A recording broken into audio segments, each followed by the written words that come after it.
అయోధ్య పర్యటనలో ఉన్న ప్రధాని మోదీ నగరంలో మెగా రోడ్ షో నిర్వహించారు. నగర ప్రజలకు ఆయనకు వెల్కమ్ చెప్పారు.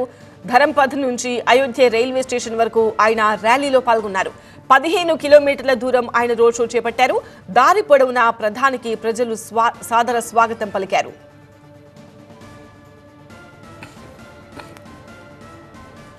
ప్రధానికి కళాకారులు, ప్రజలు రోడ్డుకు ఇరువైపులా నిలబడి అపూర్వ స్వాగతం పలికారు.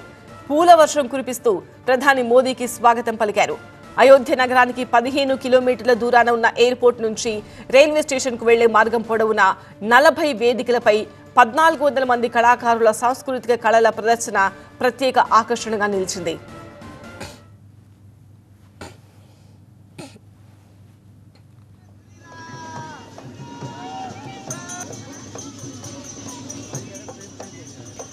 జనవరి 22వ తేదీన అయోధ్య రామాలయంలో రాముడి విగ్రహ ప్రాణ ప్రతిష్ఠ జరగబోతోంది.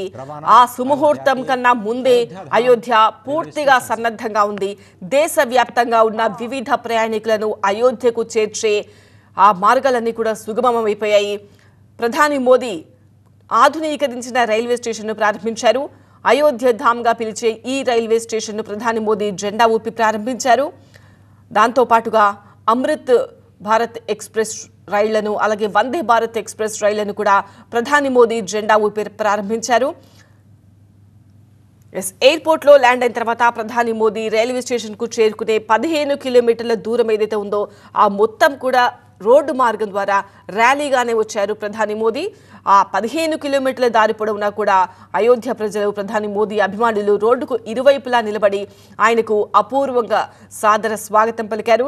ప్రజలతో పాటు చాలా మంది కళాకారులు కూడా ప్రధాని మోదీకి స్వాగతం పలికిన వాళ్ళలో ఉన్నారు. కళాకారుల ప్రదర్శన ప్రత్యేక ఆకర్షణగా నిలిచింది. అయోధ్యలో పర్యటిస్తున్న ప్రధాని మోదీ అంతర్జాతీయ విమానాశ్రయం ప్రారంభోత్సవానికి వెళ్లడానికి ముందు అక్కడి లతా మంగేష్కర్ చౌక్ను సందర్శించారు. లతా మంగేష్కర్కు గౌరవ సూచకంగా ఏర్పాటు చేసిన భారీ వీణ నిర్మాణాన్ని సందర్శించారు.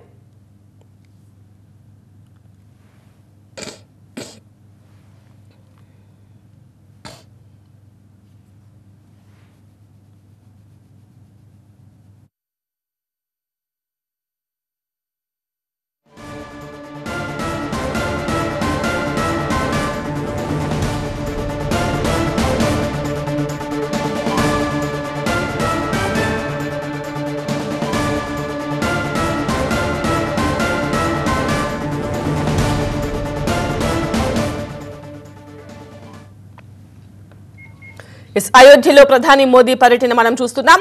అమృత్ భారత్ రైళ్లను ప్రారంభించారు ప్రధాని మోదీ. అమృత్ భారత్, వందే భారత్ రైళ్లను జెండా ఊపి ప్రారంభించారు. రైల్లో ఉన్న కొంతమంది విద్యార్థులతో సరదాగా ముచ్చటించారు ప్రధాని మోదీ. అయోధ్యలో ఆధునిక హంగులు, రామ మందిర చిత్రాలతో పునరుద్ధరించిన అయోధ్య రైల్వే స్టేషన్ మనం చూస్తున్నాము. ఎక్కడ చూసినా కూడా రామాయణానికి సంబంధించిన ఘట్టాలను చాటి చెబుతూ అక్కడ దృశ్యాలు కనిపిస్తున్నాయి.